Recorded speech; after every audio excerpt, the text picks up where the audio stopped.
Here's a fifth theme of the new story God is calling us to create as we embrace a new vocation.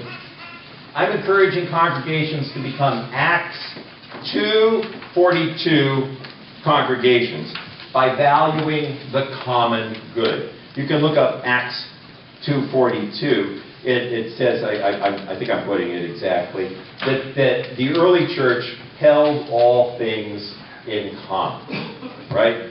What would it be like if congregations were to embrace that phrase?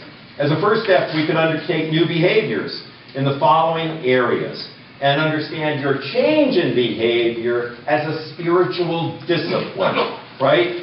So, areas like shopping, eating, driving, flying, sharing, using energy, recycling, and more. What if we were to personally undertake changes in one or another of those areas and affirm those changes as a spiritual discipline because of our connection with God?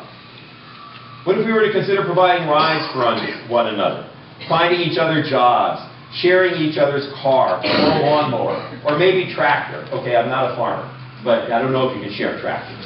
But maybe, I just wanted to put that on the list. We can talk more about that during Q&A. Here's a sixth theme, and I don't know that this works for this particular congregation, but there may be others from other congregations where this would be relevant, and that is reevaluate the land your house of worship occupies. We had a church in West Andover in the northeast section of Massachusetts, this is just such a wonderful story. The grandson of one of its members, an elderly member, her grandson was a permaculture expert at University of Massachusetts. And he was personally responsible for getting UMass, which was like 40 or 45,000 students, to commit to having locally sourced food for all of their food services. So within the 30-mile radius, all the food was generated for their food services. And he also converted acres and acres and acres of gardens that they had there to permaculture gardens. He was such a go-getter that Obama had him to the White House and acknowledged his faith. And his grandmother knew about this, and he was not a church person, but he loved his grandmother. So he would visit her. And then he heard me talk once, and he said to his grandma, "Grandma, do you think our church could, like, all that space that we have out there that was sort of weeds and kind of a few trees, but it was mostly a mess in the back of their church, do you think we could convert that to a perma garden?"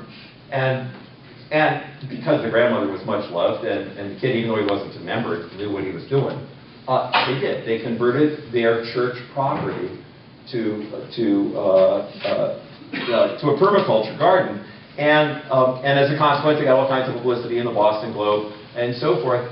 And 5 other churches have done likewise because of their example.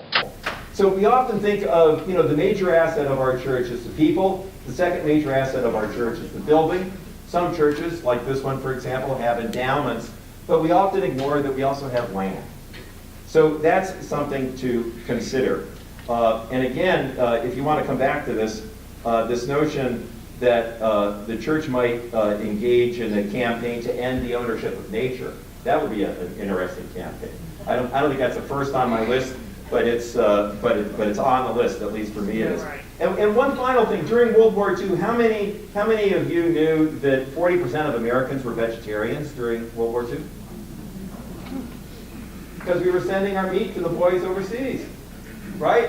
So we were voluntarily, that's known as a spiritual discipline, right? The word voluntary, spiritual discipline, voluntarily vegetarians as a consequence of war. But eating meat is terrible relative to climate change. We could get into that as a big discussion. I've been a vegetarian since, a pescatarian actually, eat fish, since 1970. I've never preached on it. Never preached on it. And the reason I haven't preached on it is because, here I am elevated above people. I'm not going to tell you what you shouldn't or shouldn't eat, right? That's a really tricky conversation. But it remains the case that it's an important issue, and we can talk about it during Q&A. Here's a 7th theme, and that is to reevaluate your congregation's investments. Many of you know that I haven't done my research here, so I don't know what your circumstances are in this congregation or any of the neighboring congregations. about your endowments or how they are invested. So I don't know anything about this. So I'm just going to just say some general things about this, which is in August 2012, Bill McKibben wrote an article for Rolling Stone magazine that became the most circulated publication in history of any print media, right? And it was on we need to divest from fossil fuel companies. And everybody who knew anything about economics thought this was a joke. And Bill was roundly laughed at it. And I think many of you know, he's a good friend of mine. He wrote the foreword to my book. I didn't laugh. I spent Thanksgiving vacation in 2012 writing a resolution for the United Church of Christ that my board, the Massachusetts Conference, passed in December. And so it went to Synod in 2013. And after a lot of lobbying and a lot of discussion and a little bit of compromise with one of the foundations of our national denomination, we ended up passing that resolution, committing the United Church of Christ to divest from fossil fuel stocks. We ended up passing it by 78%. So we were the first national body and the first faith body in the country to vote to divest from fossil fuels. Now, for the next 2, 3, 4 years, I was like, the leading expert on divesting from fossil fuels in the church world. And I went to the Episcopalians and the Unitarians and a bunch of UCC churches and talked about it. And the main problem was that these were well-to-do churches, that their financial advisors laughed in their faces.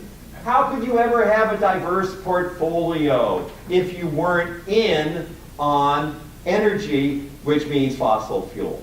And it got fairly ugly, I have to say. Well, now, 5.5 years later after that, just hold on to your seats, over $8 trillion of funds have purged themselves of fossil fuel holdings, including all of the Rockefeller funds. There are several Rockefeller funds. That's all Standard Oil that becomes Exxon, that becomes ExxonMobil. All of their holdings, billions of dollars of foundation money, they no longer hold any Exxon stock. The Rockefeller funds. Riverside Church, built by Rockefeller himself, had all Exxon holdings. Their endowment was $120 million. I don't know how much of it was Exxon holdings. I talked to them in 2014, tried to get the ball rolling, and finally in 2017, Riverside Church divested its portfolio. And now if you go to any investment advisor, whether it's an institutional advisor or a personal advisor, and you say, listen, in my church, we do a lot with climate change, and I need to know that my portfolio is free of fossil fuel funds. They will not laugh at you. They'll just say, well, gee, here's 5 different alternatives. Take a pick. And this movement that was laughed at as recently as 2013 has had that effect. Not only that, one last story about all of that. Shell Oil, if you look at their current annual report, they acknowledge the divestment movement explicitly in their annual report as having an impact on their industry. So never think, oh God, this is just impossible, or these dots are too far to be connected when you try to connect the dots. Just never allow yourself to think that. And a final theme of the new story God is calling us to create is to consider your congregation's collective capacity to leverage your assets and your influence. I love the fact that that the mayor and a bunch of other local officials recognized this was a meeting too important to skip. You needed to come here. If this congregation, not to mention the other congregations who are represented here with whom you could team, but if just this congregation were to decide to have a pivotal impact on Iowa politics, you could. But what you would have to do is to say, we as a congregation have a vocation. It's not just about your opinion, which is different than your opinion, which is different than your opinion, and different than your opinion. You would have to acknowledge what I said earlier about Scripture, that God calls communities, and that we are in a time of crisis, and that this community could and should perhaps use its leverage in order to create a planet that is worth living in for our children and our grandchildren. So let me conclude by saying this. As people of faith, God is calling us to face reality. It's a good place to start. Confess complicity. Grieve over losses and irreversible mistakes. And imagine a different future. A future in which we give our lives to creating a new story, in which diverse people unite in the common cause, generate a defiant and indefeatable hope, and persist in seeking reconciliation with all of creation. In responding to God's call, we are embracing God's dream. As brokenhearted as God must be over what we have done to God's great gift of creation, God still has a dream. However much we rebel, however much we ignore God's instructions, however much we abuse God's gift of creation, we cannot diminish the power of God's dream. It's a dream anchored in love, not exploitation. It's a dream in which every living thing is a reflection of God, vibrantly alive. In God's dream, everyone has enough, and all are the beneficiaries of God's abundance. God dreams that humans seek spiritual rather than material progress. God's dream envisions a just world at peace because gratitude has dissolved anxiety. Generosity has eclipsed greed. God dreams of a time when love and mutual respect will bind humanity together, and the profound beauty of creation will be treasured. So let's embrace God's dream as our own. And as we do, the horizon of hope will come near. And the urgency of our moment will no longer constrain or silence or intimidate us. Let us receive the abundant courage God is offering and give thanks that we were born on the hinge of history in just such a time as this. Thank you very much.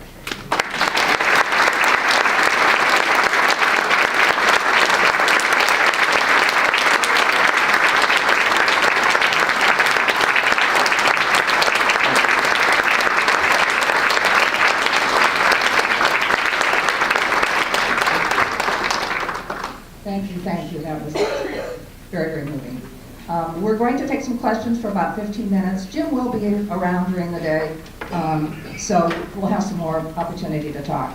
I'm going to turn the mic over to a pro in handling questions, and that would be Pat Doty, who's going to be our facilitator this afternoon, and an engineer and a naturalist herself. So I'll pass it over to you.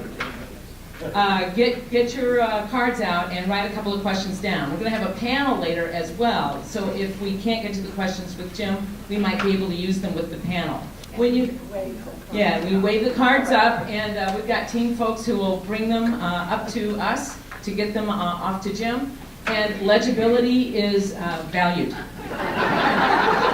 In response to this question, all I can do is highlight and double underscore what Greta says, because that's been my experience, is that as I continue to act, I experience hope as everywhere. And I would encourage you to do likewise.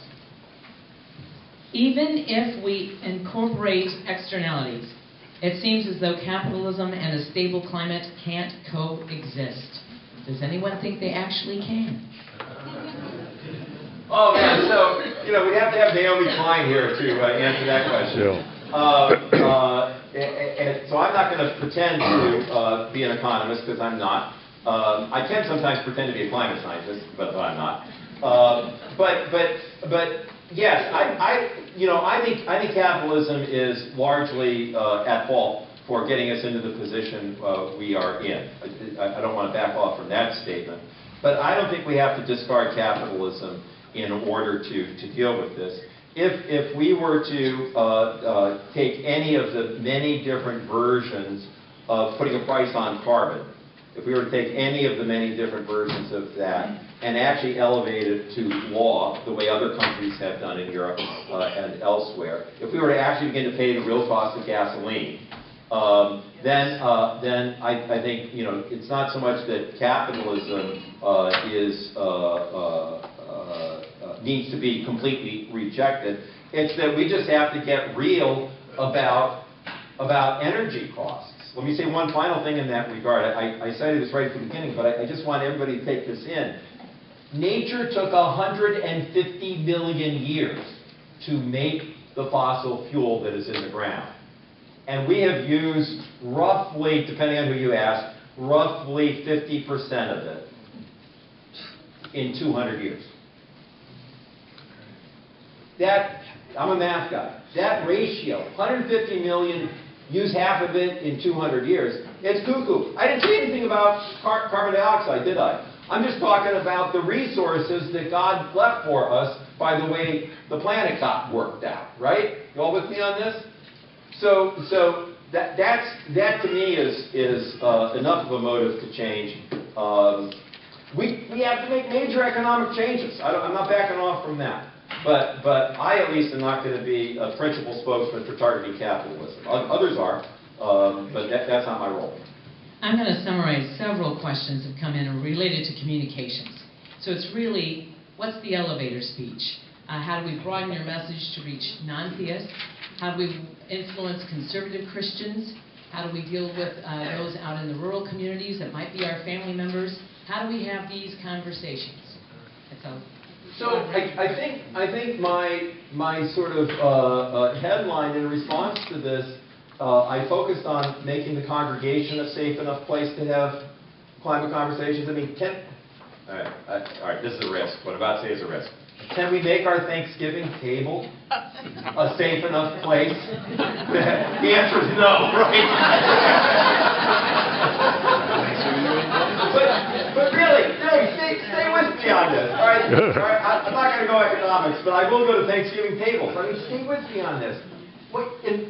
If this world is going to get out of this problem, then the impossible, like having a conversation about climate change at the Thanksgiving table, then the impossible has to begin. We have to find a way to do that. We have to find a way to do that. And my suspicion, this is a distinct response to that question. It's not just a suspicion. I feel like I'm really certain of this. The people who most vociferously deny climate change, they all know it exists. They all believe it. They are in despair, or they are, making all kinds of money, or. The political figures that deny climate change, they aren't stupid, right? They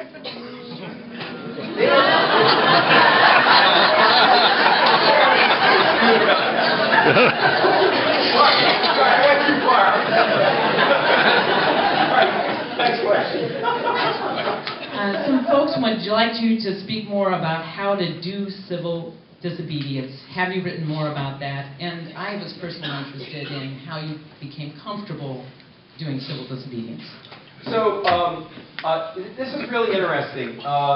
About 5 years ago, about 6 years ago, the ethics professor, an ethics professor at the BU School of Theology, where Martin Luther King got his doctorate, called me up, and she said, will you come and do a lecture, kind of school-wide lecture, on spirituality of civil disobedience? I said, sure. And then I did a little research, because I'm an academician, right? So I do a little research. It turns out no one has written on the spirituality of civil disobedience for 20 years. No one. Isn't that just astonishing? And, most of us are old enough to remember the 60s and remember how prominent civil disobedience was back then. So I put together a lecture and gave it, and you know what? I should put that lecture up on my website so that it would be accessible. So thank you for that idea. Now, in terms of, I'm not going to say a whole lot in response to the sort of invitational question there, but here's the thing. Bill McKibben has a comment he's been using over the past year or so when people say, you know, I'm just an individual, what difference can I make? Bill's response is, stop being an individual. It's kind of an arresting comment, right? So in 2 weeks, I'm going to have a very similar gathering in Seattle, and they wanted me to do an entire hour-and-a-half presentation on what the heck does that mean, stop being an individual. And I'm not going to give you a preview of that presentation, but civil disobedience, when we look at it from afar, we always think, you know, when you look at John Lewis getting hit on the head by a policeman in 1960, and again in 1961, and again in 1962. And we think of John Lewis as being this courageous individual. It's not true. I mean, of course he's a courageous individual, but he's with dozens and hundreds of people, and he has thousands of other people who were just in worship with him, who commissioned him to go out into the street where he was called to be. And that's what I mean by stop being an individual, is that only few people perhaps are called to actually do the civil disobedience, but there's a role for everybody in it, starting with prayer and moving closer and closer to some kind of direct support. So that's an initial response to that question. With that, we're out.